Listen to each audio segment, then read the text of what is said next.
va a dar comienzo al acto. Muchas gracias.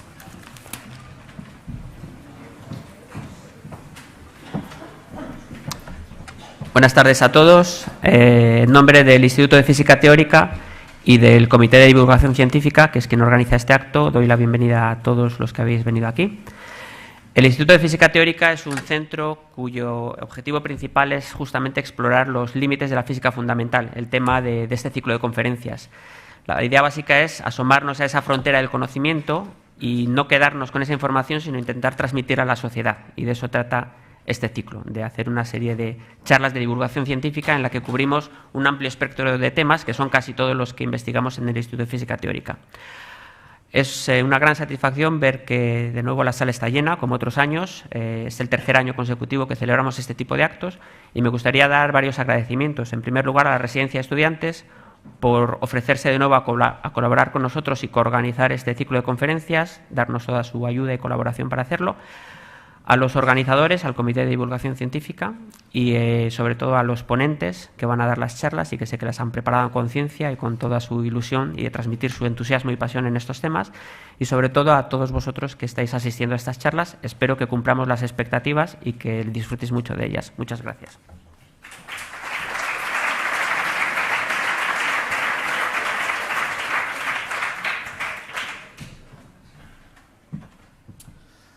Bueno, pues aquí estamos otra vez, un año más tarde. Veo algunas caras conocidas y saludos a todos de nuevo. Como ha dicho Ángel, este es un ciclo de charlas sobre los límites de la física fundamental y vamos a empezar esta serie con una charla que es muy apropiada porque tiene un título bastante chocante. Habla sobre el vacío y entonces os podréis imaginar qué significa esto de el vacío.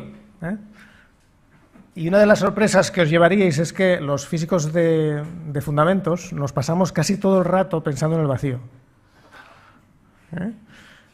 Y el objetivo de esta charla es convenceros de que esto no es una banalidad, sino que es exactamente lo más interesante que tenemos que estudiar, el vacío. Y para ello lo que tenemos aquí es hoy un experto mundial en el vacío, uno de los grandes expertos que tenemos en España sobre el vacío cuántico, Antonio González Arroyo, catedrático de Física Teórica en la Universidad Autónoma de Madrid, al quien te doy la palabra.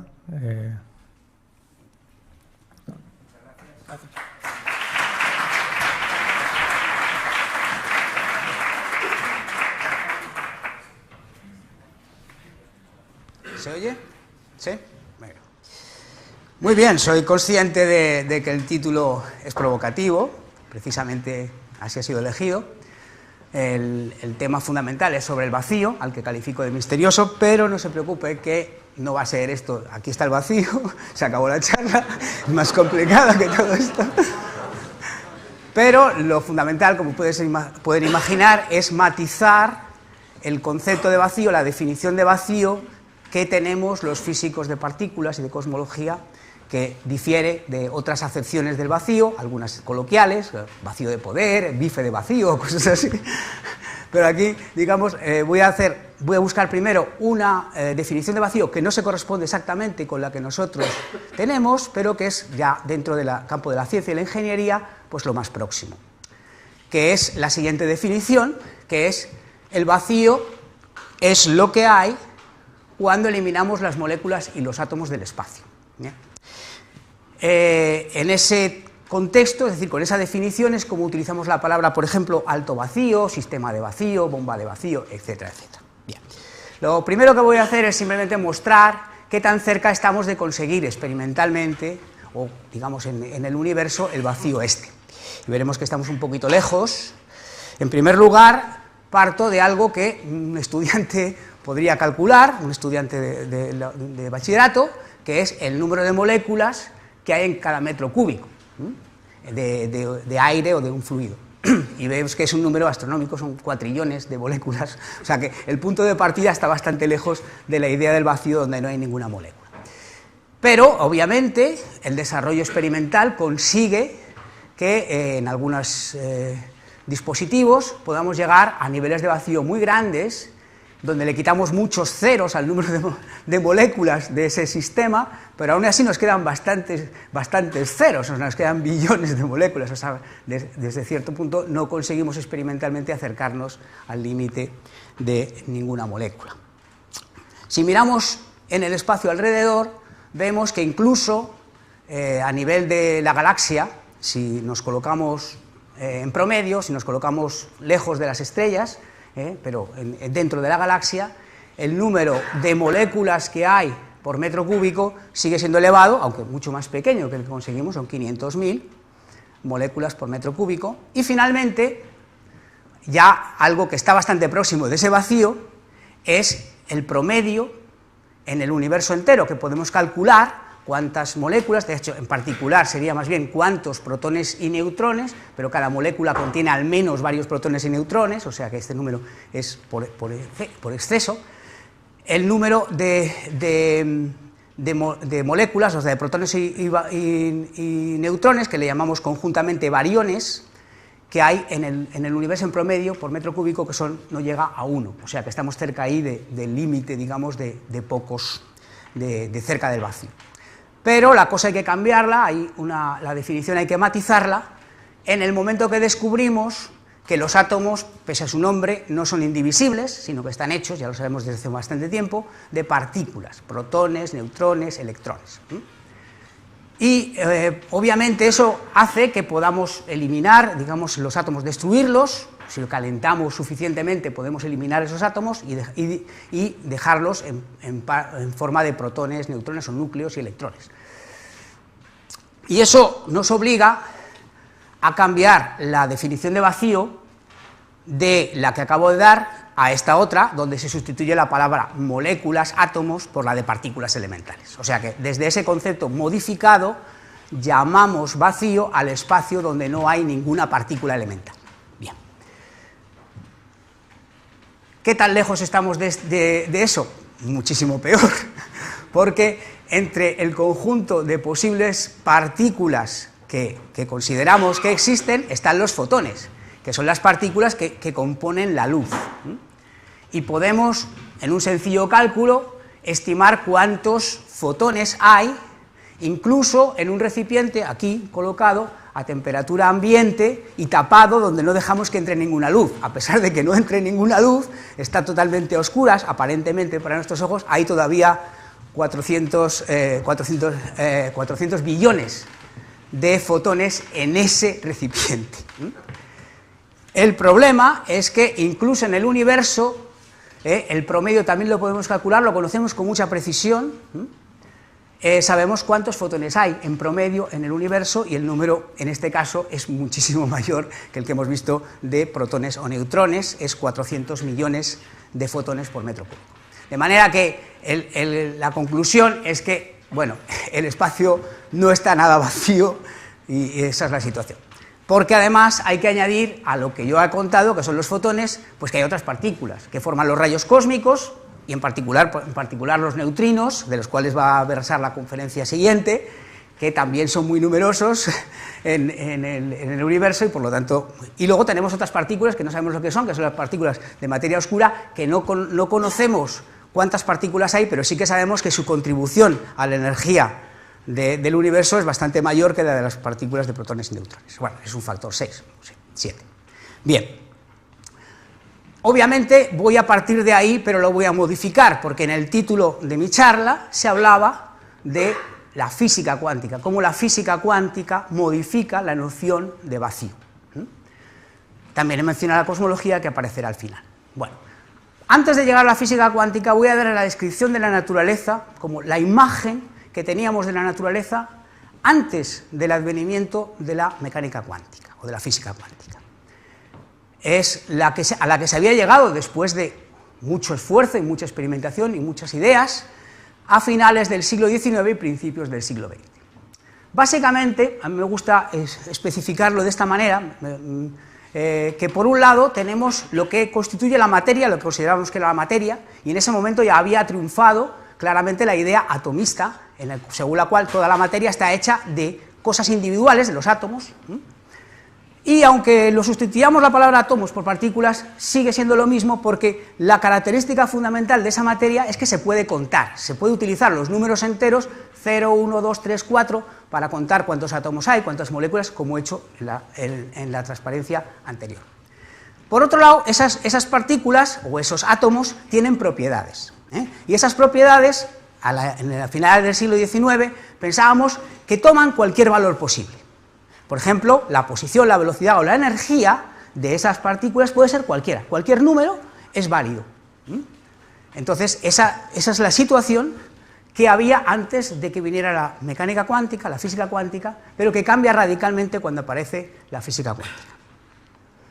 Voy a describir el cambio usando el sistema no interactivo más sencillo posible, que se llama el oscilador armónico.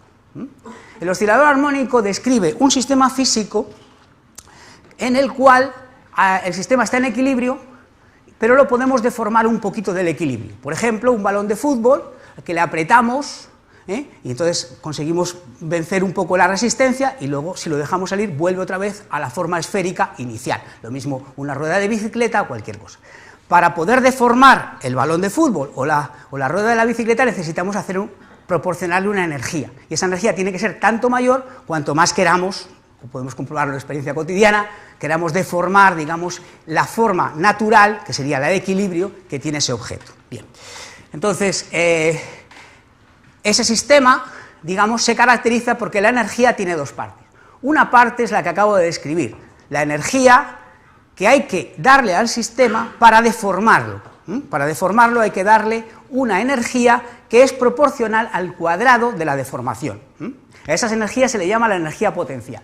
Cuanto más lo deformemos, más energía necesitamos, porque va como el cuadrado de la deformación. D es la deformación.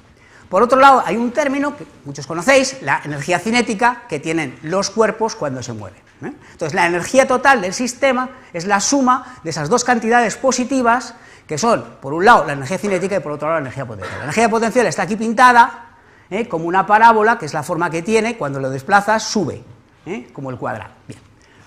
Ahora, esto, que es la situación que tenemos en física clásica, cambia radicalmente cuando vamos a física cuántica. Cuando vamos a física cuántica, la teoría nos dice, y podemos comprobarlo experimentalmente, que en realidad las únicas energías posibles estacionarias son unas concretas, que son las que están aquí marcadas como una línea verde. Aquí, en principio, cualquier energía es posible. Este es un número positivo, este es un número positivo, pero puede tomar cualquier valor. Sin embargo, la realidad no es así. En el mundo cuántico, no cualquier valor es posible, sino solamente ciertos valores, que son los que están aquí marcados, ya digo, con esos valores aquí que están justo equidistantes. O sea, el valor más pequeño es este, el siguiente es este, no podría estar aquí abajo. Lo veremos a continuación. Así que ese es un cambio muy importante de que la naturaleza es así, que no permite todas las energías. En particular, si hablamos de la energía más baja posible, esa energía más baja posible, que a nivel clásico puede ser cero, ¿cuándo es cero? Pues cuando no se mueve, la energía cinética es cero, y no lo deformamos, la energía potencial es cero. Sin embargo, a nivel cuántico eso no es verdad, porque no teníamos ninguna rayita a cero. La razón es porque en la física cuántica el área formada por la energía potencial y la energía cinética es constante, no se puede hacer cero. Entonces, si queremos reducir la energía potencial empujando para allá, la energía cinética nos sube. Si por el contrario queremos hacer lo contrario, es decir, aumentar, bajar la energía cinética, la energía potencial nos sube. Tenemos este rectángulo aquí azul. Entonces, si calculamos cuál es la disposición en la que la energía es más baja, esa ocurre precisamente cuando las dos son iguales, y esa es precisamente la suma de esas dos energías, que no son cero, son precisamente la energía cuántica que corresponde al nivel más bajo. ¿De acuerdo? Bien.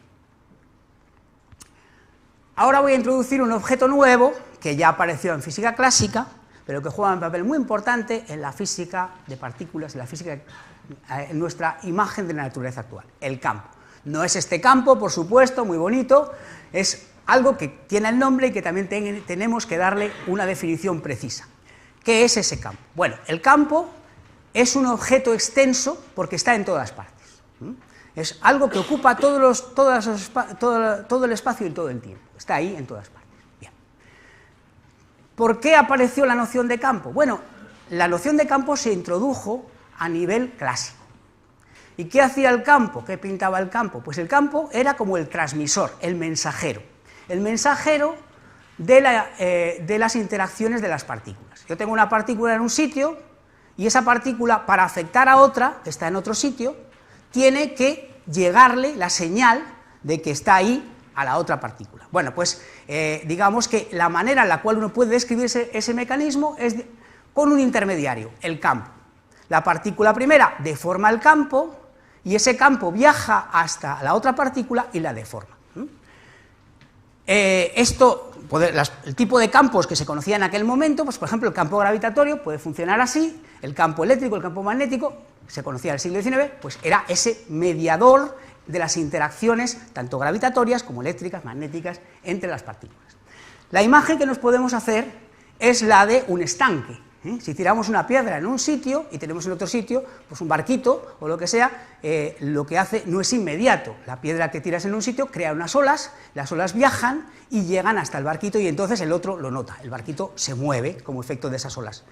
Una cosa muy importante que apareció en el siglo XIX, porque antes podía ser una cosa auxiliar, y a finales del siglo XIX hay algo muy importante, y es que se ve que esa velocidad de transmisión no es infinita, sino que es finita, o sea que tarda un tiempo, igual que las olas. Las olas tardan un tiempo en llegar hasta el otro sitio. Bien, vamos a hacer un análisis, una analogía, perdón.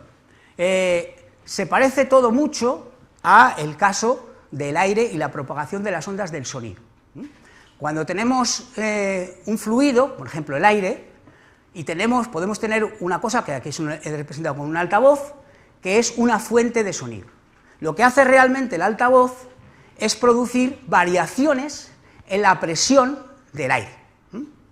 Y esas tienen formas como de ondas, igual que las olas que he puesto en el estanque anterior. Y también se propagan y tardan un tiempo, por supuesto, y llegan al final a nuestro oído y nosotros las reconocemos como sonidos. Bien. No obstante, eso también pasa con la luz. Con la luz también podemos tener una fuente de luz, como por ejemplo una bombilla, y al final nosotros vemos la luz de la bombilla. Entonces, es natural pensar qué es lo que hace que la luz que sale aquí llegue a nuestros ojos. Entonces, obviamente, la gente, en ciencia en general, se funciona por analogías. Si tienes algo que te funciona bien, pues a lo mejor eso también funciona bien para describir ese otro fenómeno que se parece bastante. Entonces, la primera noción posible es que existe un medio que se le llamó el éter luminiscente, que es el que hace las veces del aire, pero para la luz. O sea, el aire es necesario para el sonido y el éter para la luz. Ya los experimentos, por ejemplo, de Boyle en el siglo XVII demostraron que aunque quitemos el aire, el sonido desaparece, por supuesto, pero la luz no. O sea que ese éter no está hecho de moléculas, tiene otra naturaleza y está ahí, entonces esa es la cuestión. Entonces, la novedad que hubo a finales del siglo XIX es unos experimentos, llamados experimento de Michelson y Morley, que son los experimentadores que hicieron el experimento, en el que encontraron una peculiaridad muy curiosa de ese éter luminiscente, y es que, o de la propagación, y es la siguiente, que aparentemente de existir ese éter está en reposo para todos los observadores. Para todos parece que está en reposo, independientemente de si se mueven o no. Cosa que es imposible de entender si ese éter está hecho de partículas, aunque no se puedan quitar, aunque no sean moléculas, aunque sean otra cosa, es imposible. De manera que este concepto, digamos, entró en desuso. La palabra éter de alguna manera se consideró un poco como anatema y se sustituyó, pero viene a ser un poco parecido, por la palabra campo electromagnético. O sea que el campo electromagnético es ese medio, por ahora no se le llama el éter, sino el campo electromagnético que media las interacciones. Bien, seguimos con la analogía. A pesar de que no se puede decir que hay un medio material como el éter, es el campo el que está ahí jugando el papel del éter, sigue siendo cierto que la descripción de la propagación del sonido y la propagación de la luz son muy parecidas. Y como he descrito antes en el caso del sonido, lo que produce el sonido son oscilaciones. Oscilaciones respecto a una posición de equilibrio, y esa posición de equilibrio es precisamente la presión que habría en ese si no hubiera ninguna perturbación. Nadie habla, nadie dice nada, pues hay una presión en todas partes igual. Entonces, al hablar, modificamos eso produce unas oscilaciones que se propagan. Bien. Entonces, igual que pasa eso con el caso del sonido, lo mismo pasa con las ondas electromagnéticas, pero con nuestra definición, lo que pasa, ¿qué es lo que se altera? Pues lo que se altera es el campo. El campo, si no hay ninguna fuente, pues tiene un valor cero. En el momento en el que emitimos luz, modificamos eso y producimos oscilaciones de ese campo, oscilaciones en torno a ese valor nulo, y esas se propagan y forman la luz, ¿de acuerdo? Bien, ¿qué diferencia hay con respecto al modelo sencillo oscilador que he explicado hace muy poquito? Pues la principal diferencia, tanto en un caso como en otro, es que en vez de haber un solo oscilador, hay muchos osciladores. De hecho, hay un oscilador por cada color. Por cada color hay un oscilador. Los colores, por supuesto, son el conjunto de valores posibles de la longitud de onda de la luz, que va mucho más allá de lo que nuestro ojo puede ver, porque nuestro ojo solamente puede ver esa franjita aquí pequeñita, que es lo que se llama la luz visible. Pero tenemos aparatos capaces de medir, encontrar, estudiar todo el conjunto, incluso hasta aparatos de radio, que podemos escuchar ondas electromagnéticas, que son como luz, pero en otras longitudes de onda, etcétera, etcétera. Todo esto lo podemos explorar. Entonces, cuando hablo de cualquier color, me refiero a cualquier valor, no necesariamente en el visible, sino más allá. Por deformación le llamo color. Vale. Entonces, pensemos que hay un oscilador en cada uno de esos valores de la longitud de onda. Los osciladores no son iguales, pero se puede saber exactamente cómo es el oscilador, si es más picado o menos picado, para cada color un oscilador diferente. Bien, pues con esta situación no es difícil, con las cosas que les he contado hasta ahora, no es difícil imaginar que a alguien, que en concreto fue Dirac, se le ocurrió decir, bien, si tenemos un modelo de la física cuántica en el que, digamos, el oscilador ya no es como era antes, sino que tiene nada más unos niveles, pues si le aplicamos eso a los osciladores que constituyen la luz, pasará lo mismo. Y entonces se hizo el cálculo y encontró que sí, efectivamente, habría unos niveles que no podrían tomar todos los valores. Esos osciladores, que hay uno en cada color, no puede tomar cualquier valor de la energía, sino solamente los valores que le permite la mecánica cuántica, ¿vale? Entonces, se aplicó esa idea y se comprobó qué consecuencias tenía, como siempre pasa en una teoría física.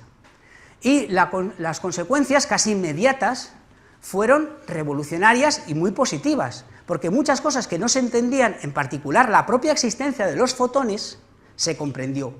Los fotones se habían introducido antes, lo había introducido Einstein en 1905, pero entenderlos de esta manera no se había entendido hasta que llegó la contribución de Dirac. Entonces, según este punto de vista, ¿qué es un fotón? Pues un fotón es cuando estás aquí tienes un fotón, aquí tienes dos fotones, aquí tienes tres fotones. Dependiendo del color, tienes un fotón de un color, otro fotón de otro color, o puedes tener ningún fotón. En el caso de que estés aquí abajo, es que no tienes ningún fotón. Entonces, como veis, se puede contar, porque puedo ir 1, 2, 3, 4, o 0, 1, 2, 3, 4, en cada uno de los sitios contando cuántos fotones tengo. ¿De acuerdo? Así que los estados de la energía son discretos, como ya habíamos visto antes, pero es que resulta que se corresponden con los fotones que ya se conocía antes que existían, y que de repente todo queda como iluminado. Entonces, ¿qué es el vacío desde ese contexto? Como hemos dicho, que no tenga partículas, obviamente no puede tener ningún fotón. O sea que el vacío en este contexto, todavía limitado, sería que todos los osciladores estén en el nivel más bajo. Cuando están en el nivel más bajo, convenimos que ese es el vacío. No sé. Y cuando vemos un fotón es que hay el nivel primero, o segundo, o tercero, subiendo la escalera. Esto sigue hasta el infinito. Puedes tener todo el número de fotones que quieras. Bien, vamos matizando un poquito más la noción de vacío. Bueno, y ahora se produjo, obviamente, bueno, podemos imaginar, pero siempre ideas hay muchas, y el éxito de esa idea, pues llevó a que alguien, entre ellos, bueno, el propio Dirac y otros, digamos, imaginaran y se preguntaran, ¿no será que todas las partículas que conocemos siguen este mismo principio? ¿Por qué solo los fotones? ¿Por qué no son también los electrones? ¿No será que todas las partículas que existen son simplemente excitaciones del campo? Esa es la pregunta. Y esa es una pregunta revolucionaria porque nos cambia nuestra visión que teníamos de lo que es una partícula, ¿no? Entonces, curiosamente, si aceptas esa premisa, hemos cambiado casi completamente lo que era la visión que he descrito antes de lo que era la física clásica, en la cual había materia que eran como cositas que se pueden contar con propiedades que son continuas. En este caso, si seguimos esta idea, pues no es así. La materia es el campo está allí, es lo que da el sustrato de todo. Y digamos que lo que es discreto son los estados de ese. Los estados, pues como las olas. En realidad el campo, las partículas las podemos entender como si fueran las olas del mar. El mar es el campo y las olas son las partículas. Las olas viajan, pero el mar está ahí en todas partes, digamos dentro, evidentemente, de las limitaciones en el océano, ¿no? Pero, digamos, es la diferencia. O sea, una partícula se propaga, como se propaga una ola. Pero el campo está en donde está la ola y donde no está la ola. ¿De acuerdo? Pues esa es la idea. Bueno, el caso es que esa es una teoría. Cuando se formula es una teoría. Después hay que ver si esa teoría es correcta. Y como antes hoy escuchaba las discusiones al respecto, evidentemente, si la predicción es robusta, si pensamos que eso tiene que ser así, que implica una serie de cosas, basta encontrar un ejemplo, un experimento donde no funcione para que la teoría sea incorrecta. Bueno, puede ser parcialmente correcta, pero desde luego totalmente correcta no puede ser, ¿eh? Así que hay una historia bastante larga, que voy a describir un poquito brevemente, que es la historia de ver si esa hipótesis es correcta o no es correcta. Si es correcta o no es correcta. Son muchos años, porque son los 88 años desde que Dirac hizo el enunciado de esto, y desde entonces, pues, digamos que la historia ha sido accidentada en el sentido de que no ha sido un camino de rosas. Ha habido momentos en los cuales muchas personas dicen, bueno, esto es imposible, no se me ocurre cómo hacer que el electrón sea también un campo. Bueno, eso no era tan difícil, pero otras cosas, ¿cómo es posible? Eso parecía muy difícil. Entonces, incluso algunos de los creadores, como el propio Dirac, en un momento determinado dijo, no me gusta esta teoría, es muy fea, y se desentendió de esa idea. Pero, digamos, los que siguieron vieron que las consecuencias que tenía, y algunas de esas consecuencias son impresionantes. Si sigues, digamos, las predicciones, por ejemplo, esa teoría, esa hipótesis que he hecho, tiene muchas consecuencias, y entre las consecuencias que tiene está que a toda partícula le corresponde una antipartícula, una partícula que tiene los valores de la carga y de todas las demás cargas que pueda tener cambiadas de signo, y que tiene la misma masa, pero exactamente la misma masa. Entonces, al principio, cuando se formuló esta idea, no se conocía ninguna antipartícula. O sea, se conocían los protones, los electrones y los neutrones. Pero hoy en día no conocemos ninguna excepción. Todas las partículas tienen sus antipartículas. Y es una historia muy larga porque, digamos, el descubrimiento, por ejemplo, del positrón fue en el año 29, el antiprotón en el 55, etcétera, etcétera, etcétera, hasta nuestros días. Más aún, el que la masa tenga que ser igual, hoy en día se conoce, por ejemplo, en el caso del protón, con una precisión de una parte en 1000 millones. O sea, no es una pequeña, más o menos tiene que ser igual, no, exactamente igual. Y en 1000 millones es lo que se ha podido medir, porque los errores, las medidas tienen errores. Otro ejemplo es el momento magnético anómalo, el momento magnético del muón o del electrón. Es otra cantidad que es difícil de medir, pero que con aparatos y experimentos muy sofisticados se ha conseguido medir con una enorme precisión. Todavía hay experimentos nuevos que van a salir. También se puede calcular, porque tenemos la teoría, y con ese cálculo se puede ver cuánto tendría que salir el experimento. El cálculo no es sencillo tampoco, ha llevado muchas generaciones de cálculo. Y al final, cuando se compara lo que han calculado unos y lo que han medido otros, que no se conocen, son personas, bueno, a lo mejor han ido a un congreso juntos, pero no tienen nada que ver, llegan a que digamos, la medida es 1.001165.921 y que la diferencia es de una parte, otra vez en 1000 millones, que es del orden de lo que digamos, del error que se puede calcular, hacer en el cálculo o en la medida. Fijaros que alguien que acierte con todos esos números con el cálculo es equivalente a que alguien diga cuál va a ser el número que va a tocar en el gordo de la lotería de Navidad durante los próximos 1000 años y acierte. O sea, es muy, muy difícil acertar por casualidad. ¿De acuerdo? 1000 años acertando el gordo de la Navidad. Bien, en fin, esa teoría ha costado mucho elaborarla, pero al final hemos llegado a una teoría capaz de explicar no solamente los fotones o los electrones, sino todas las partículas que conocemos y todas las interacciones, con una excepción, la gravedad. Esa teoría se llama el modelo estándar.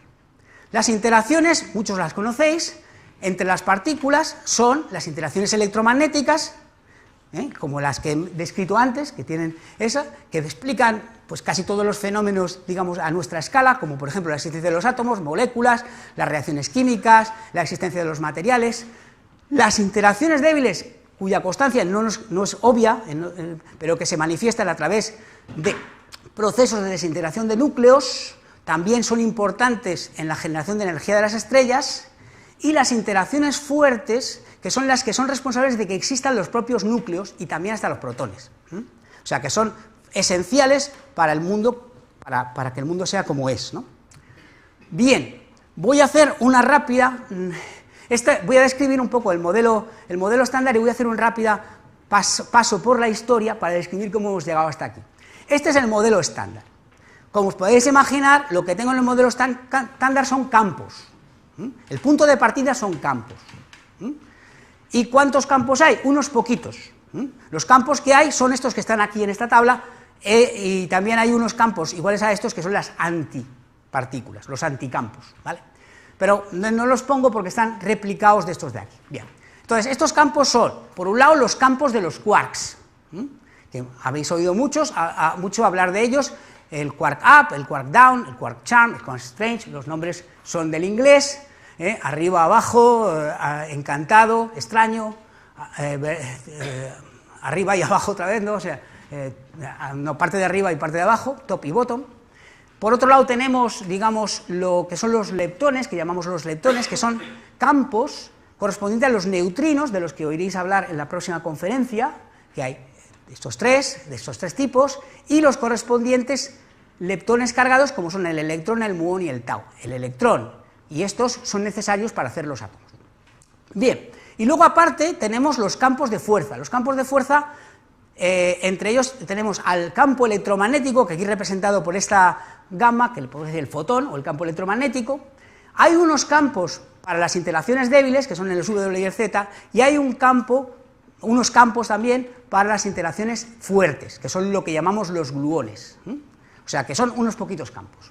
Y luego hay que añadir este otro, que es un poco diferente a todos los demás, que se llama el campo de Higgs. Entonces, eso constituye el modelo estándar. Bueno, ¿cómo hemos llegado hasta aquí?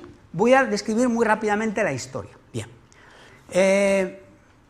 Parto de 1900. En 1900, digamos, el electrón ya se había encontrado, incluso alguien había postulado que tenía que haber por la carga eran múltiplos, tenía que ser, había un electrón, y el fotón también. Posteriormente, en 1905, ya hemos dicho, que Einstein dijo que tenía que existir el fotón, una partícula más. Bien, en 1920 se descubre los protones y los neutrones, aunque los protones y los neutrones no son lo mismo que los quarks, que aquí aparecen, up y down, pero sí que están hechos de ellos. O sea que se descubren, digamos, las partículas que están hechas de estos quarks. Seguimos. En 1930, Pauli predice la existencia de una partícula nueva, de la cual se van a hablar después, que es el neutrino. Entonces, Pauli lo predice, en 1930, no se ha encontrado. Después se descubre en el 36 el muón, otra partícula de las que he hablado antes. Después se postula la existencia del neutrino muónico. Después, en el 47, se descubre un nuevo quark, el quark extraño. En el 55, hombre, aparece el neutrino. O sea, 25 años más tarde de que Pauli dijo que iba a existir, se comprobó que existía. Ahora los construimos a voluntad. Y sigue la historia y se descubre el neutrino muónico, que también se había dicho que tenía que estar. Y en el 64 aparece, digamos, la idea de los quarks como tales. Entonces aparecen ahí los quarks correspondientes a las partículas que se conocían, el up and down y el strange. Ya en el 68 aparece el germen de lo que sería el modelo estándar, porque falta la descripción de los campos W y Z. Y aquí aparecen ya en la teoría, todavía no se han descubierto. Estamos hablando de lo que la teoría dice y de lo que se ha descubierto en paralelo. Se propone un nuevo quark que es el charm. Bueno, en el 73 se predicen la existencia de esos dos top y bottom, y aparecen, vamos a partir del 74, en el 74 fijaros que el modelo estándar ya está al completo, o sea, ya tenemos la teoría al completo, tal y como la conocemos hoy. Básicamente, en el 74 se completa y dice, esta es la teoría del modelo estándar. Pero en aquel entonces todavía faltaba mucho por descubrir, porque todos estos huecos no estaban llenos. Y eso ha sido una historia de muchos años. El quark bottom en el 77, el W y el Z en el 83, y el top en el 95, el neutrino tau en el 2000, y finalmente, en el 2012, hace muy poquito, el Higgs, la partícula de Higgs. De manera que ya tenemos esto al completo, ¿de acuerdo? Bueno, pues digamos, después de esta historia de éxito, vamos a volver otra vez al vacío. ¿Cuál es el vacío dentro del punto del modelo estándar? En el modelo estándar hay muchos campos, todos esos que he descrito. Entonces, para que hablemos del vacío, tenemos que pensar que no hay ninguna partícula de las que corresponden, es decir, que todos esos campos están en el estado de más baja energía posible. A eso le llamamos el vacío. Ya empezamos a matizar lo que es la noción actual de vacío, el estado más bajo de esos campos, de energía más baja de esos campos, ¿vale? Pero el vacío, tal y como lo he definido, es un objeto enormemente complejo, por eso tenemos la charla y por eso hay gente investigando sobre el tema, porque tiene varias propiedades. Una de ellas es que es único. Puede haber potencialmente otros vacíos posibles, pero el vacío que tenemos es único. Y además es común a todas las interacciones, es el vacío de todos, están todas las interacciones presentes, no es sensible a todas.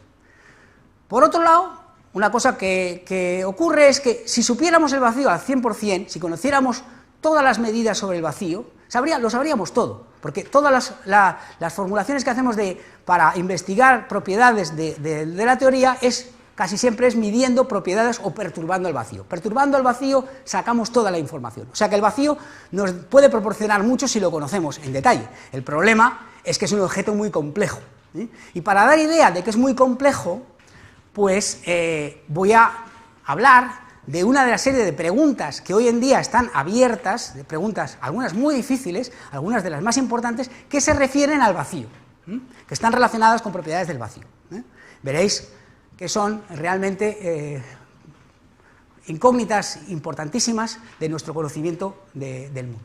Aquí he hecho un símil, pensando en el vacío como si fuera el mar en calma, donde no hay olas, y debajo del mar hay un montón de cosas, y esas cosas son las que producen sus propiedades y es las que queremos descubrir, ¿de acuerdo? Bien, primera parte. Voy a ir describiendo cada una de las propiedades hablando de una de las interacciones, o se refiere a una de las interacciones. La primera va a ser el electromagnetismo, el vacío como medio. Bien, ya he dicho antes que se parecía mucho el vacío a un medio material, de hecho el campo se parece mucho a un medio material, el vacío también a ese campo, sin ninguna ola, sin ninguna perturbación. Por ejemplo, la carga neta del vacío es nula, pero digamos que sabemos que dentro del vacío podemos producir cargas, porque esas cargas están ahí potencialmente, solo que están neutralizadas. Las cargas positivas y negativas es exactamente lo mismo que pasa en un medio dieléctrico, en una sustancia que está hecha de átomos. Como los átomos tienen cargas, porque tienen electrones y protones, tienen cargas dentro, pero las cargas están neutralizadas, no tiene carga. Ahora, ¿qué pasa? Que si nosotros ponemos una carga en ese medio, automáticamente lo que hace esa carga es polarizar las cargas de los átomos que están dentro del medio. Y eso se puede medir. ¿Qué efecto tiene? Pues que estos a su vez modifican el campo. O sea que el campo que tú observas no es el campo de la carga, sino el campo de la carga más todas las cargas que están polarizadas, las que tiene el material. Entonces, en la práctica lo que se consigue es que la carga parezca mucho más pequeña de lo que es. Depende de la distancia. Si te alejas mucho, la carga parece más pequeña de la que has puesto. Tú has medido la carga antes de meterlo en el dieléctrico, y luego la pones en el medio y aparentemente es más pequeña de lo que es. Entonces, y disminuye la intensidad, disminuye con la distancia, porque esto lo que produce es un apantallamiento. Bueno, pues eso mismo pasa en el vacío. Este diagrama que he escrito aquí se llama depolarización del vacío y representa precisamente este fenómeno, pero en el vacío, no en un medio material, ¿de acuerdo? Lo curioso es que esto, si se lleva a las últimas consecuencias, también te dice que a cortas distancias esa carga se hace cada vez más grande, porque para observar alguna carga a distancia mediana tiene que ser muy grande a cortas distancias. Y entonces llega un momento que hasta tiene que diverger o ser enormemente grande a corta distancia, y eso representa un problema, aunque solo ocurre a distancias realmente tan grandes que no pensamos que la teoría sea correcta a ese nivel, pero ese problema está ahí. Voy a pasar ahora a otra de los problemas del vacío que no está resuelto, que es y se relaciona con las interacciones fuertes. Bien, antes veíais que hablaba de campos, y por otro lado también de partículas. Las partículas eran como esas ondas, en el campo, pero no siempre hay una partícula para cada campo, y hay excepciones. Por ejemplo, los quarks. Los quarks son campos y están en el modelo estándar, como cualquier otro. Sin embargo, no hay partícula de quark. No se ha encontrado ninguna partícula de quark. ¿Qué es lo que se ha encontrado? Lo que se ha encontrado son partículas, como por ejemplo el protón, que se puede interpretar, se puede ver con cierta facilidad, que están hechas de quarks, pero de 3 quarks. O también otras partículas que están hechas de pares de quarks, quark-antiquark. O sea que los quarks forman parte del protón, pero solos no están, ¿vale? Entonces, la pregunta es ¿por qué? ¿Por qué ocurre esto? Y, bueno, hay una hipótesis que desde el momento en el que se quedó claro esto, pues se formuló, y es que, bueno, es posible, puede ser que a lo mejor la energía que necesitemos para separar un quark de un antiquark sea infinita. Entonces, por eso no las podemos separar, necesitaremos una energía infinita. Ya veremos un poco más adelante qué pasa cuando le quieres dar esa energía.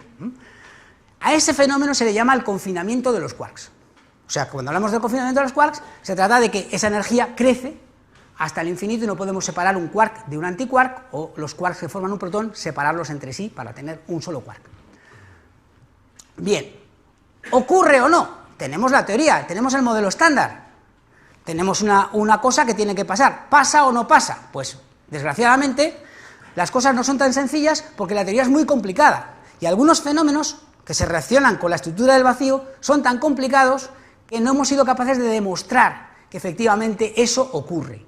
O sea, que no lo sabemos, es un problema abierto, como de los que he dicho que iba a mencionar. Lo que sí tenemos es una imagen de plausibilidad, es decir, sí que tenemos mucha información desde que se hizo esta hipótesis que lo hace bastante plausible. Aunque parezca a priori una idea loca, hoy pensamos que es muy probable que sea verdad, y conocemos otros sistemas que se comportan de manera análoga, aunque no sabemos eso sobre el vacío. Bien, ¿por qué se produce esa energía que crece cuando hasta el infinito? Bueno, la idea es la siguiente. Cuando ponemos una carga eléctrica en el espacio, hemos dicho, esa carga crea un campo eléctrico, pero ese campo eléctrico se distribuye por todas partes. Le da lo mismo para la derecha, para la izquierda, para arriba, para abajo, va para todas partes. Si yo pongo otra carga en otro sitio, el campo que le llega a esa carga allí es solamente la parte que cubre de donde está, porque el resto del campo se ha ido hacia el infinito. Es decir, las líneas de fuerza que salen de una de las partículas se reparten por todas partes. Como en una esfera el área va como la distancia al cuadrado, pues entonces la fuerza decrece como la distancia al cuadrado. Esa es la ley de Coulomb. Luego también es la ley de la gravitación universal, 1 partido por la distancia al cuadrado. Entonces, como sabemos, de esa fuerza sí se puede uno escapar, porque podemos mandar satélites y se escapan de la Tierra y se van a otras partes donde el campo de gravitación de la Tierra ya no les afecta, o les afecta apenas. O sea que es posible escapar de esa fuerza. Luego, esa fuerza no puede ser, tiene que ser distinta, porque no se puede escapar de ella. Entonces, la idea, la imagen, es la siguiente. que cuando tienes un quark y un antiquark, las líneas de fuerza que salen del quark van todas al antiquark y no se distribuyen por el espacio así para todas partes, con lo cual no pierdes ninguna de esas líneas de fuerza y lo que consigues es efectivamente que la energía, la fuerza aumenta, la energía crece con la distancia. La energía crece linealmente con la distancia. Así que esa sería la idea. Bueno, ¿qué pasa si intentamos separar un quark de un antiquark? Pues primero tiramos, necesitamos poner más energía para separarlos, pero llega un momento que ¡zas! Lo que pasa es que al tirar, como una goma, tiras de la goma y dices, a ver si puedo hacer una goma elástica y llevarla desde aquí hasta allá. No, se rompe. Eso también le pasa al par quark-antiquark. Aquí tenemos un quark y un antiquark, de repente los intentamos separar y se parte. ¿Y qué se forma? Otro nuevo par quark-antiquark. Como si queremos coger un imán y cortarlo por la mitad para coger el polo norte por un lado y el polo sur por otro lado, que sabemos que no lo podemos hacer. Pues más o menos así. O sea que esa es la situación. Bien.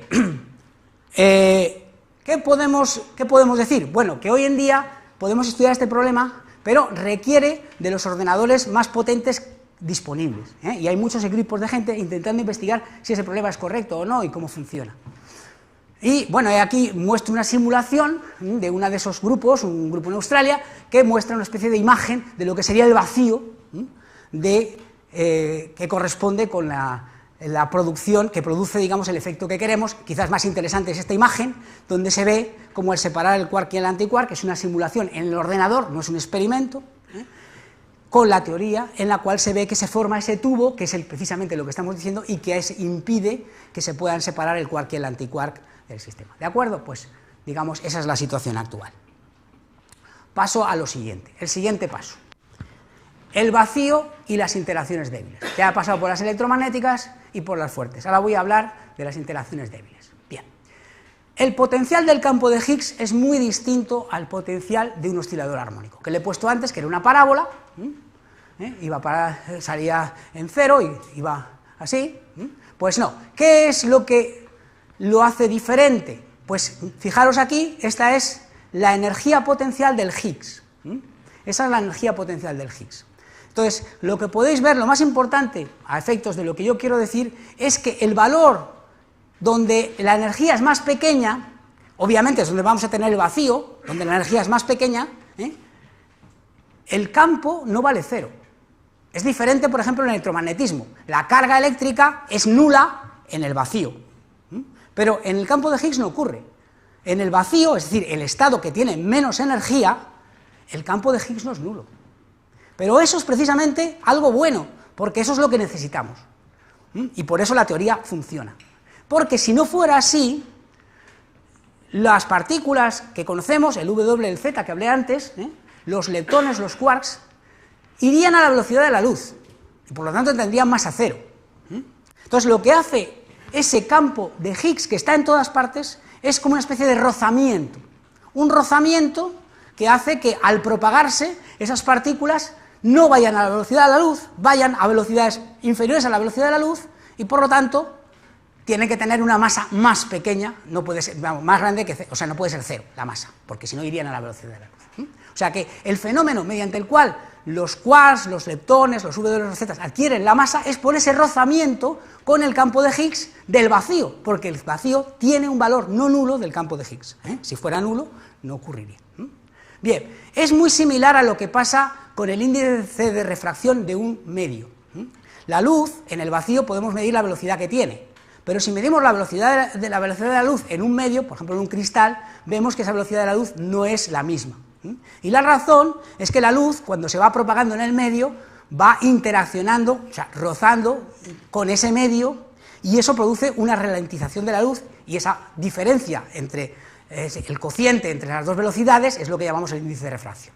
O sea que eso es justamente muy parecido al fenómeno que describo, que da masas a los quarks y a los leptones. Bien. Bueno, esto está muy bien, porque además, evidentemente, al Higgs le necesitamos como campo, porque tiene que hacer este efecto.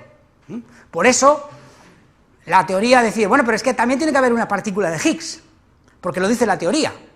No puedo quitar el campo de Higgs porque si no, no tengo masas. Y por otro lado, la partícula tiene que estar porque es parte de la teoría. Bueno, es un alivio, pensar que la partícula se ha encontrado, ha sido el último eslabón, han sido 50 años casi después de que se dijo que tenía que estar, pero al final se ha encontrado, o sea que estamos contentos y eso ha funcionado, ¿no? Pero ahora que lo hemos encontrado, pues surgen problemas nuevos, porque ya sabemos todo, ya tenemos la masa de esa partícula, que no la conocíamos, la masa del bosón de Higgs, que son 125 veces más grande que la masa de un protón, o sea, como un núcleo bastante pesado. Entonces, eso es lo que la masa que tiene una sola partícula de Higgs. Bien. Entonces, cuando tenemos eso, podemos calcular una cosa muy curiosa, y es cómo es el potencial de Higgs más allá del valor donde tenemos, si en vez de, seguimos pintando y podemos calcular qué le pasa al potencial de Higgs para valores del campo mucho mayores que el normal, el que toma en el vacío. Y cuando lo hacemos, nos encontramos con la sorpresa de que al valor que, como tienes aquí la masa que ya la has medido, ya sabes, son como unas coordenadas, aquí tienes la masa de otra partícula, el TOC, que se encontró en el 95, o sea, tenemos esto y tenemos esto, pues podemos decir dónde estamos. ¿Qué es lo que nos encontramos? Nos encontramos con que el potencial del Higgs no desarrolla un segundo mínimo, o tiene un valor más bajo que este mínimo de aquí, y por lo tanto, pues, ¿por qué le vamos a llamar a este el vacío? Si el vacío es la energía más baja, pues eso no sería el vacío. Entonces resulta que vivimos en una situación en la cual nuestro espacio está centrado en un vacío que no es el vacío verdadero, sino que es lo que llamamos un vacío falso. Si fuera verdad este cálculo, que está basado en lo que sabemos, pero que extrapola a energías muy altas, con lo cual, es decir, no es 100% seguro que el cálculo es correcto, porque podría haber nuevos elementos que no están incluidos en el cálculo y que podrían modificar las consecuencias. Pero si tomamos eso como nos creemos que la teoría está bien hasta las energías grandes o hasta los valores del campo que dice, entonces predeciría que hay un valor al cual la energía es más baja y por lo tanto el vacío sería este otro, que no es el que nosotros estamos, sino este de aquí. Entonces, claro, eso es difícil de entender, pero no es inconsistente con la situación actual. O sea, a pesar de que no estemos viviendo en el vacío, eso se puede entender. ¿Por qué? Porque lo que tenemos es lo que se llama un estado metastable. Un ejemplo muy característico de un estado metastable es, por ejemplo, el diamante. El diamante está hecho de carbono, pero el diamante no es el estado que tiene menos energía del carbono. Por lo tanto, puede decaer, y de hecho si lo calentamos, desde luego nos quedamos sin diamante, y al final se convierte en grafito o en otros compuestos de carbono. O sea que, pero el propio diamante a temperaturas cualquiera puede decaer sin que le hagas nada, sin calentarlo, a grafito, y puedes calcular cuánto tiempo tardará. Bueno, afortunadamente no tenemos ningún problema, no van a heredar varias generaciones los diamantes, pero puede haber un problema con eso, si calculas el tiempo es muy largo. Bueno, pues lo mismo pasa con el vacío nuestro. El vacío nuestro, si no es el verdadero, quiere decir que se va a desintegrar, que hay una probabilidad de que se desintegre como una partícula, como un núcleo inestable radioactivo que se desintegra. Podemos calcular la vida media, cuánto tiempo tardará en desintegrarse y por lo tanto desaparecer todo lo que vemos a nuestro alrededor tal y como lo conocemos. Y afortunadamente el cálculo que hicieron pues dice, bueno, no hay problema porque la cantidad en años es un 1 y 100 ceros. Teniendo en cuenta que el universo tiene un 1 y 10 ceros, todavía podría haber miles de millones de universos, de tiempos por vivir sin que este peligro fuera, o sea que no es la razón fundamental para preocuparse la inestabilidad. No obstante, señala un problema que puede ser verdad o puede no ser verdad, pero que incluso puede ser una clave para ver por qué es así y que nos puede iluminar sobre qué hay más allá del modelo estándar. Bueno, la última parte es el vacío y la gravitación. Bien, he dicho que la gravitación no está en el modelo estándar, pero, digamos, veremos cómo aparece aquí, aunque sea, la gravitación sabemos que existe, pero no sabemos qué campo le corresponde. Hemos visto al principio que un oscilador en el estado más bajo, en mecánica cuántica, tiene una energía que no es cero. Y hemos visto que la luz, el campo electromagnético, tiene muchos osciladores, de hecho infinitos, uno por cada color. Luego, si sumamos las energías de todos esos osciladores, tenemos una cantidad, cuando menos muy grande, puede ser hasta infinita. Si no lo cortamos, tenemos infinita, pero digamos, cuando menos muy grande. Vale. Además, habría que añadir la energía del potencial de Higgs, que también no es cero, por la que hemos visto ahí. Y también habría que añadir otra energía de interacción que también hay que sumársela. Al final, el resultado es muy difícil de decir con exactitud, pero sí que con seguridad tiene que ser más grande que esto, porque no, o sea, las contribuciones son de este año, de este orden, que bueno, no nos dice nada porque están en las unidades que nos dice nada, pero luego veremos un poco lo que representa. Bien, la pregunta ahora es, ¿se puede medir esa energía? ¿Se puede medir la energía del vacío? Entonces la respuesta es que las interacciones normales son sensibles solo a las diferencias de energía. Con lo cual, la energía del vacío, si siempre está presente, no la podemos medir porque está al principio y al final. Si quitáramos el vacío o lo pusiéramos, sí podríamos, pero eso no lo podemos hacer. Podemos añadirle una olita, que sería una partícula, pero entonces la energía sería la del vacío más la de la partícula. Pero no podemos quitar la energía del vacío. Luego, con las interacciones ordinarias no podemos hacerlo. Sin embargo, la gravitación entra aquí. Y la gravitación entra en su modificación, que tiene justamente 100 años, porque este año se cumple el centenario, de la modificación de la gravitación que hizo Einstein, que se llama la teoría general de la relatividad. Entonces, con esa modificación, lo que para Newton era masa pasa a ser energía. Para Newton decía, cuando hay una masa, esa masa atrae a otra masa de forma gravitatoria. Pero la relatividad general me dice, no, quita la palabra masa, hay que poner energía. Por lo tanto, los fotones que no tienen masa también atraen y son atraídos por la interacción gravitatoria. Entonces la pregunta es, bien, pues la gravitación entonces es capaz de detectar energía. Luego, si el vacío tiene energía, la gravitación me la detectará. Y la pregunta es, ¿cuál será el efecto? ¿Cómo puedo saber si realmente hay energía de vacío o no? Y entonces eso la propia teoría de Einstein me lo da. Me dice, pues sí, lo que se produciría es una expansión del universo exponencial. O sea, que cada vez crecería a una velocidad más rápida. O sea, un crecimiento muy grande. Pero con esos números que hay aquí arriba, la expansión sería tan rápida que no daría tiempo a formarse nada. Ni las estrellas, ni las moléculas, ni los átomos, digamos, de elementos pesados, ninguna de esas cosas. Con lo cual, bueno, es inconsistente, no existiríamos. O sea que aquí hay algo que no funciona. Bien, vamos a ver. Bueno, hay un pero que no sabemos si es bueno o es malo. Para Einstein era como malo, pero podía ser bueno. No sabemos todavía el futuro de esto porque es algo abierto, una pregunta abierta. Y es que Einstein nos dice, bueno, no, ojo, lo que cuenta realmente es la suma de la energía del vacío más una cosa que se llama la energía de la constante cosmológica. ¿Habéis oído hablar de la constante cosmológica? Pues Einstein introdujo la constante cosmológica y el efecto esencial de la constante cosmológica es que se suma la energía del vacío. Con lo cual, lo que realmente cuenta es la suma de las dos cosas. Entonces, el cálculo de la energía del vacío podría todavía estar bien, siempre y cuando la constante cosmológica me la cambie adecuadamente. Bien, entonces, vamos a ver qué tiene que pasar. Lo que tiene que pasar es esto. Bueno, que se cancele. Bueno, no se tiene por qué cancelar exactamente. ¿Por qué? Pues porque si hoy en día miramos cómo es el universo, resulta que se expande exponencialmente.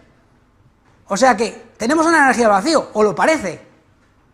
Porque justo como se expande el universo ahora, está medido, es exponencialmente, tal y como corresponde a una energía de vacío. Luego, bien, a lo mejor es esa energía de vacío. El problema es cómo de grande tiene que ser. Y desde luego no vale lo que tenía antes. Haría falta que se cancelara casi completamente, porque este es muy grande para explicar lo que vemos ahora. Entonces tendría que cancelar al menos 55 cifras decimales o más, que tendrían que ser exactamente iguales para que efectivamente tuviéramos esto. La conclusión, en mi opinión, es que hay algo que no entendemos, y por supuesto hay ideas, pero en fin, eso es un problema abierto. O sea, y como he dicho, iba a hablar de problemas abiertos. Y bueno, la conclusión es que, he pretendido, digamos, ilustrarles sobre la noción de vacío que tenemos hoy en física de partículas y en cosmología. Espero que haya conseguido el objetivo. En todo caso, les queda el consuelo de que algunos aspectos de eso del vacío no los entiende nadie, ni siquiera los profesionales. O sea que, de todas formas, hay muchos experimentos en curso. Aquí tenemos algunos experimentos que mostrar en lugares maravillosos, como en el túnel debajo del CERN, en un satélite, este es planeado, este es en Euclid, que estará a 1 millón de kilómetros de la Tierra, aquí en el Polo Sur, en la estación espacial, etcétera, etcétera. Hay muchos experimentos y lo que esperamos es que alguno de esos experimentos nos dé las claves para resolver las preguntas que tenemos aquí. Nada más, muchas gracias.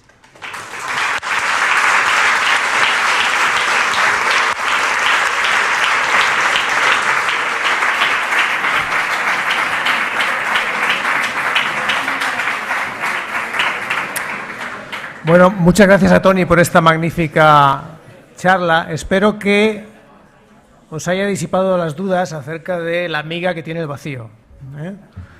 Entonces, tenemos tiempo para algunas preguntas. Veo mucha gente joven por la parte de atrás y quiero ver las manos de la gente joven también alzadas, por favor. Sí. Dime. ¿Se oye? Sí, se oye a lo mejor, ¿no? Vamos a ver, gracias por la explicación.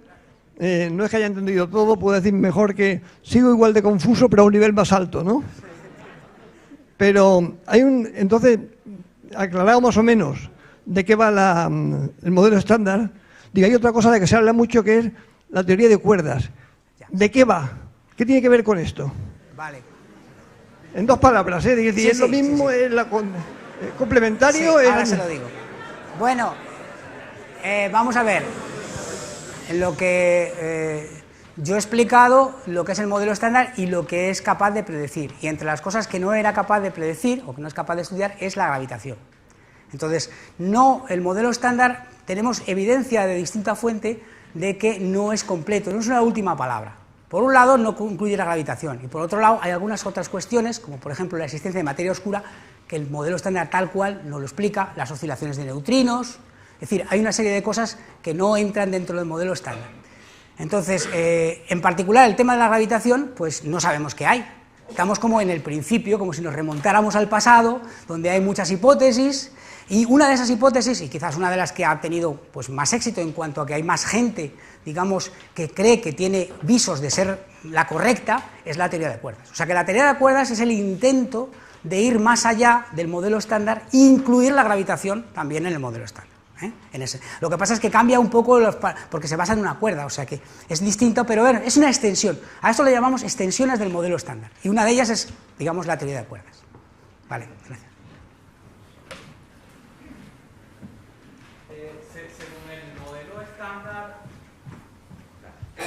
Según el modelo estándar, el bosón de Higgs debería tener su antipartícula. No, porque el bosón de Higgs no tiene una antipartícula, porque, por ejemplo, el fotón tampoco tiene una antipartícula. La única excepción a la antipartícula es cuando no tiene ninguna carga, y es el caso tanto del fotón como del bosón de Higgs. O sea, si no tiene carga, es su propia antipartícula. En el momento en que tuviera una carga, tendría que haber otra partícula que tuviera la carga opuesta, y por eso no existe el antibosón de Higgs. Gracias, de todas formas. Buena pregunta.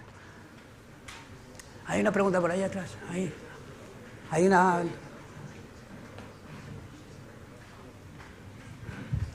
Cuando has hablado del efecto dieléctrico en el vacío, sí, has comentado que deberíamos esperar una reducción del campo electromagnético, pero a un nivel intuitivo yo me estoy imaginando que cuando se alinean los pares de partícula cargada negativamente y partícula cargada positivamente, quedan apuntando hacia afuera más partículas con la misma carga que la que está provocando el efecto dieléctrico. ¿No deberíamos esperar una amplificación? Estoy confuso a nivel intuitivo. No. O sea, la polarización es tal que se acercan las de carga contraria.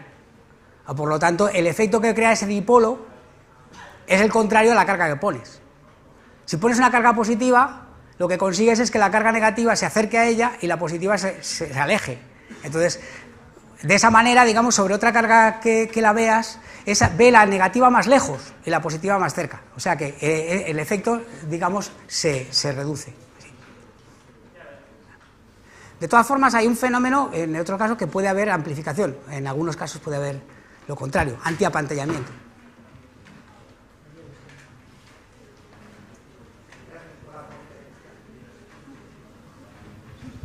Sí, ha sido muy interesante. Yo quería decir dos palabras solo sobre el tema de la teoría de cuerdas. Entiendo que viene a cuento, puesto que lo que hace es completar el marco del cual el modelo estándar es el inicio. Durante el siglo XX, según tengo entendido, ha habido miles de físicos dedicados a investigar tanto el modelo de cuerdas como la teoría M, etcétera, etcétera. Sin embargo, tengo entendido que últimamente hay muchos físicos que han dejado esta investigación. ¿Nos podría usted explicar un poco a qué se debe esto, por favor? Bueno, yo no estoy seguro de que se haya producido ese. Bueno, en parte del trabajo se debe también a veces a la motivación que tienes por lo que es inmediato. Es decir, cuando aparecen experimentos, es muy normal que los físicos teóricos que podemos cambiar de tema, podemos hacer cuerdas o hacer otra cosa, cambiar, pues cuando hay experimentos nuevos nos focalicemos más en aquellas cosas que inmediatamente se van a comprobar o que es algo más relacionado con los experimentos que están saliendo. Entonces, eso produce parte del efecto que usted dice, es que efectivamente algunos teóricos de cuerdas pues, se han movido a cosas como cosmología o como cosas relacionadas con el LHC que puedan tener, digamos, una comprobación experimental a corto plazo, mientras que la teoría de cuerdas sigue ahí. Pero los problemas y la gente trabajando en ellos sí, sigue estando ahí.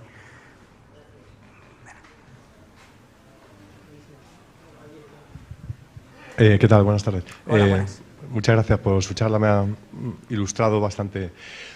Si yo he entendido bien, de lo que estamos hablando es de las propiedades que tiene el tejido espacio-tiempo cuando primero ha comenzado diciendo cuando no hay átomos y luego ya ha ido afinando y especificando que bueno, es cuando las 4 fuerzas fundamentales están en estado cero o el Higgs, que tiene un... Estamos hablando del espacio-tiempo. ¿Contemplan los que estudian el vacío con usted algo que haya en el vacío relacionado con el tiempo? O sea, como una especie como de campo taquiónico o algo así. O sea, porque estamos hablando del espacio-tiempo, claro, frente al tejido de este universo frente a lo que hubiera fuera del universo, que se supone que es la nada.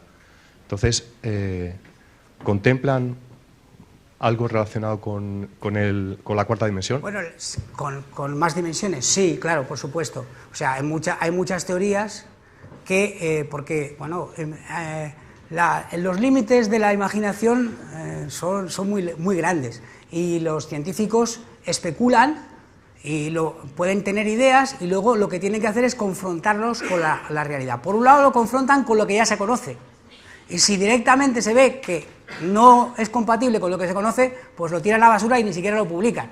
A veces lo publican y viene el de al lado y dice está mal y lo tira a la basura igual.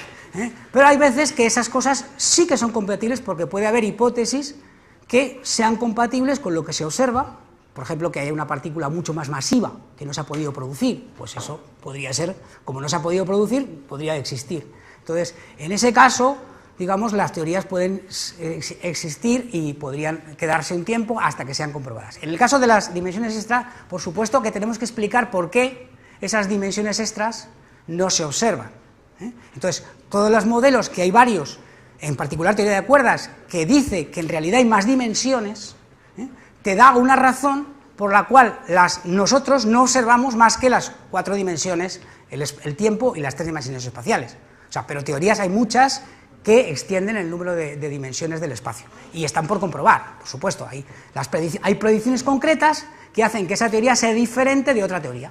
Y cuando hay un experimento nuevo, puede ser que dé la razón a una y no a la otra. Entonces, pues ha pasado mucho a lo largo de la historia y normalmente los científicos abandonan su teoría porque ven que es falsa, porque el experimento es la última prueba de que realmente tienes razón o no tu propia idea, sino el experimento. ¿De acuerdo? Espero haberte respondido a tu pregunta. 2 últimas preguntas y un descansito. Bueno, profesor, muchas gracias por la conferencia, por su tiempo. Ha sido muy, muy ilustrativa, además muy rápida a la hora de... Había explicado un montón de cosas, o sea, es mucha la información. La pregunta que tengo que hacerles no es una pregunta con respuesta al uso. Le pido lo que es una impresión o una intuición, porque es algo que está totalmente abierto. Se trata de, como usted muy bien nos ha ilustrado desde el principio mismo de la conferencia, aquí hay un concepto nuclear que es el del campo. Es un concepto que es clásico, en el fondo. Es un concepto que está integrado tanto en la relatividad general como en el propio origen de la mecánica cuántica. La idea es la siguiente. Es un concepto que, aunque es clásico, nos ha funcionado estupendísimamente bien. Está en el centro de todos estos éxitos que ha tenido el modelo estándar. Pero la pregunta es, quizás estamos siendo víctimas a lo mejor de ese éxito para seguir progresando. Es decir, quizás haya que repensar el concepto de campo o intentar superarlo para poder tener una luz nueva sobre todas estas teorías que si no nos pueden llevar a respuestas un poco más extrañas. Estoy pensando, por ejemplo, en el estudio de la Universidad de Delft sobre el fin del realismo, del localismo de Einstein, el tema de los dos fotones que han, digamos, probado en el test de Bell, que no hay... Bueno, eso lo predice la mecánica cuántica. Claro. No está en contradicción con lo que digo, ni con la noción de campo, por eso digo. Pero, por supuesto pero quizás, a lo mejor, si hay, o usted o sus compañeros han pensado alguna vez en ir más allá de esa noción o pensarla de otra manera. De hecho, antes se ha preguntado sobre la teoría de cuerdas. Y la teoría de cuerdas va más allá de la teoría de campos. Porque la teoría, digamos, en principio, la teoría de cuerdas no es un punto en cada, sino que tienes que poner una cuerdecita en cada sitio. O sea que no es exactamente teoría de campos, va más allá. O sea que para conseguir explicar la gravitación hemos tenido que dejar de lado la teoría de campos, pero no tiene por qué ser verdad, tampoco la teoría de cuerdas, no sabemos si es verdad. O sea, hay mucha gente que intenta con la teoría de campos explicar también la gravitación, que es muy difícil. Pero ya he contado antes que la historia del modelo estándar es una historia muy accidentada. O sea que si nos juzgamos por el pasado, veremos que durante ciertas épocas la mayor parte de la gente no creía en la idea de los campos, no creía. O sea, cuando yo recuerdo incluso mi experiencia personal, que cuando terminé, cuando estaba estudiando la carrera y tal, pues en muchas conferencias era una minoría de científicos que creía en esa teoría de campos como la explicación de las interacciones fuertes en particular. Sin embargo, al final, pues ha triunfado. Entonces, digamos, no sabemos ahora mismo si alguna de las ideas que están ya en el mercado va a ser la correcta o no. Entonces, es muy importante, por eso he dicho al final de la charla, que es muy importante el que el experimento nos dé claves, porque sería la manera de tener al menos una pista de cuáles son la teoría correcta, y eso esperemos que sí, porque hay muchos experimentos, todos muy fabulosos y están ahora mismo funcionando. Entonces estamos todos los días ahí mirando a ver si hay un resultado nuevo que nos pueda ilustrar sobre qué hay más allá del modelo estándar. ¿De acuerdo? Gracias. ¿Había alguna pregunta más? Sí, hoy, con toda mi consideración, como dígame. Privado, sí, dígame. Es que conceptualmente, digo que con toda mi consideración y como pensador privado, director de física, ¿no? Y interesado en esto, es que lo que usted ha hecho es sencillamente, como Demócrito, partir de que hay un vacío y átomos, y dispersar y fragmentar los átomos, que ya sabemos de eso, de partículas elementales y el modelo estándar. ¿Para qué necesita usted el concepto de vacío, más allá de una proyección psicológica o de una prolongación absolutamente innecesaria del concepto de campo? Y desde luego usted está atrapado en su campo, en el campo particular corpuscular. Usted de fibrilar y de teoría de supercuerdas y de cuerdas, nada. Bueno, pues, le agradezco el comentario. Yo debo decir una cosa, el vacío, yo lo que he intentado es dar una definición. En física de partículas hay una cosa que se llama el color, la fuerza de color. Entonces la fuerza de color no tiene nada que ver con el color que observamos y que vemos.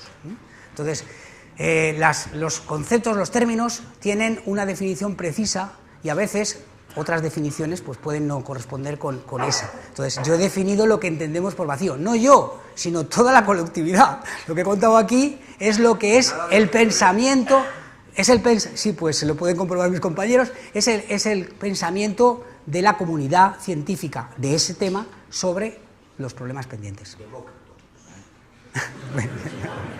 Bueno, si os parece, hacemos un pequeño descanso, estamos de vuelta a En Punto y agradecemos de nuevo a Tony su charla.